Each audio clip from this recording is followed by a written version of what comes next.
Jadi bila dia tindik attack, dia tiru orang perempuan, maka dia kena laknat. Kata Ibn Hajar Al-Haythami dalam kitab Az-Zawajir, maka bila sebut perkataan laknat, maka orang tu jadi fasik.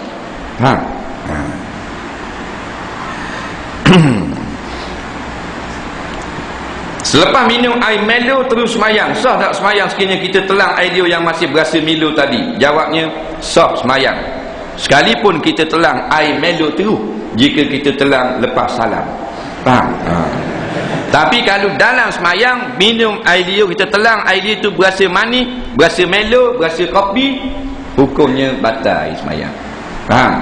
Dipanggil telan benda lain. Telan air dia saja tak batal. Dah? Sebab tu Nabi suruh mat-madah, berkomo-komo.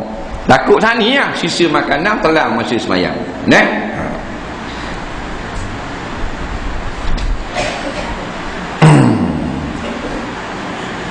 Ni benda pula.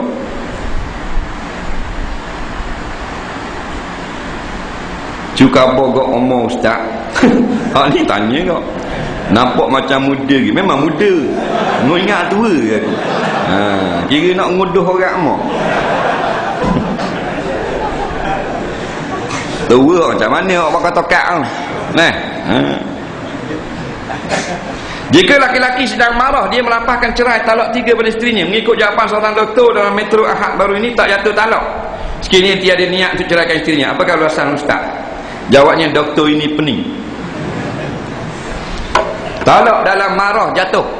Faham? Dia kata kalau marah, talak isteri tak jatuh. Faham?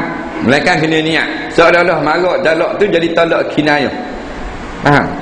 Ini bukan doktor, ini tak betul. Nah, orang talak isteri ni orang sayang ke orang marah? Jago. Orang marah ha. Ada orang sayang tu talak isteri. Nampak? Maknanya siapa bila terlampau marah tu talak. Tu orang cerai tu, dia lapar cerai isteri tu masa marah ke masa tak marah? Saya jawab. Dah. Dah kata marah dah itu. Bodohnya doktor. Nah, ngaji pekoh, faham? Ngaji benda lain, nak jawab pekoh ngaruk ngabang. Nampak? Memang orang cerai isteri ni orang tengah marah. Kalau hilang dah marah, dak cerai dah. Faham tak ni? Jadi cerai dalam marah ni jatuh. Yang tak jatuh cerai ni terlancar. Orang buat kejut, cokek. Faham? Itu baru dak sengaja. Atau orang tidur, nigar, orang kena paksa. Faham? Orang gila. Nah, memang orang cerai, orang marah. Nah, dia tengah marah-marah, aku cerai mu. Satu talak, pergi balik motor mu.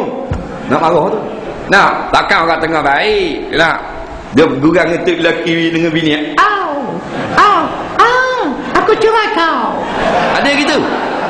Tengah baik, tengah galak cerai ada? Mesti orang tengah marah, faham tak? Apa benda ni?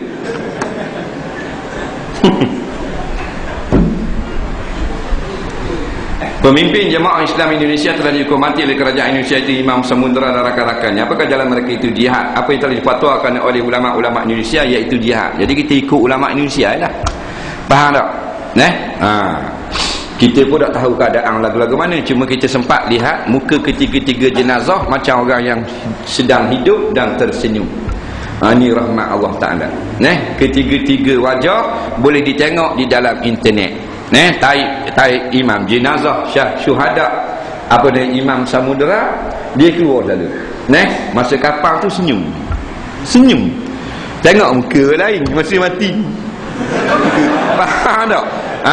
Tanda-tanda awal tu muka senyum. Nah, tiga-tiga muka senyum comel, manis, macam gedak mati. Jadi kita tak tahu lagu mana keadaan peperangan di sana, kita ikut fatwa ulama sana. Nah, ni gitu.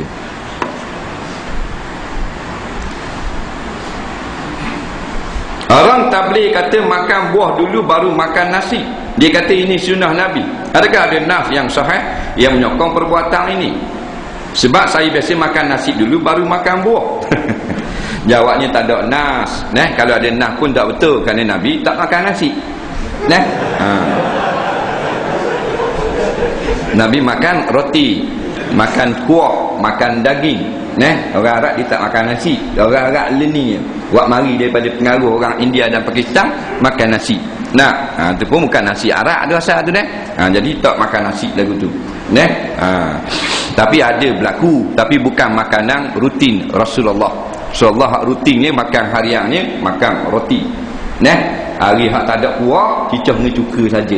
Hari hak ada rezeki sikit, Nabi cicah kambing dengan air susu.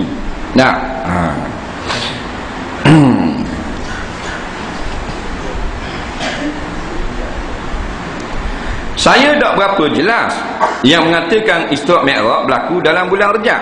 Sebab saya ada mendengar ustaz yang mengajar di masjid peristiwa ni berlaku dalam bulan Rabiul Awal atau bulan yang lain. Adakah hadis yang sahih mengatakan peristiwa ini memang berlaku dalam bulan Rejab? Kalau ada, takkan ada pendapat yang mengatakan peristiwa ini berlaku pada bulan Rejab. Baik. Dengar baik nak cerita. Kita wajib beriman tentang berlakunya Isra' Mi'raj. Kerana berlaku Isra' Mi'raj daripada Mekah ke Baitul Maqdis, daripada Baitul Maqdis naik ke langit, ijma' ulama' tak ada khilaf. Faham? Yang ada khilafnya bulan berapa berlaku. Itu tak muafakat. Sebab apa tak muafakat? Kerana ada beberapa hadis. Hadis pula tak sebut dengan jelas berlakunya. Iaitu dikaitkan dengan peristiwa-peristiwa yang sebelum dan selepas.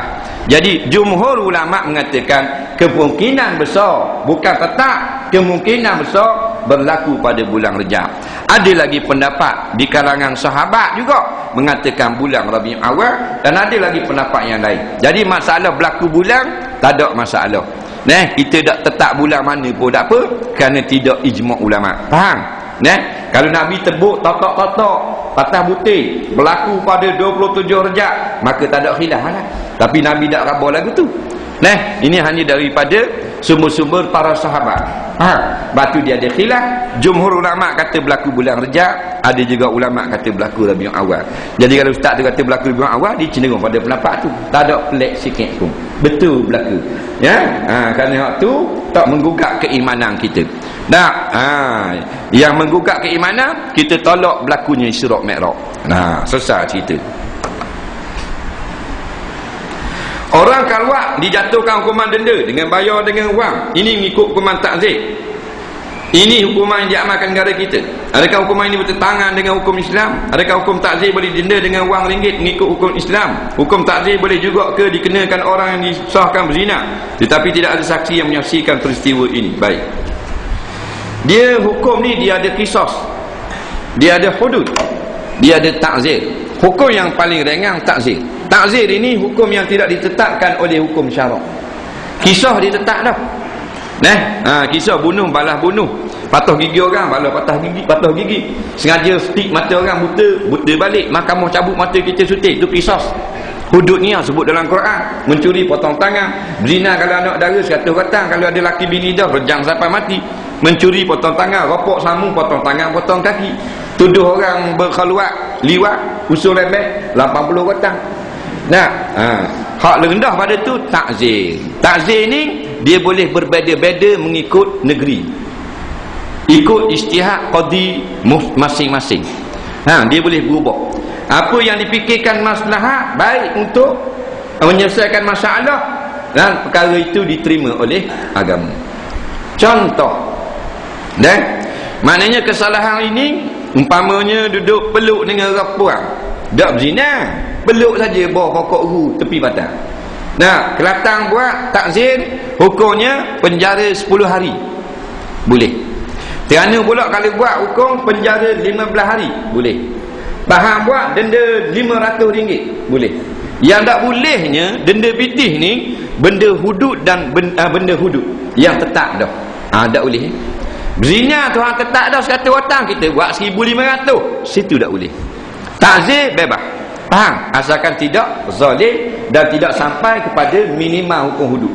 Nampak? Takzir pulang pada negeri masing-masing. Kuala Lumpur buat, Selangor buat, hak gedong tamu tu sikap peluk dalam keadaan mencurigakan bukan ada hubungan mahram,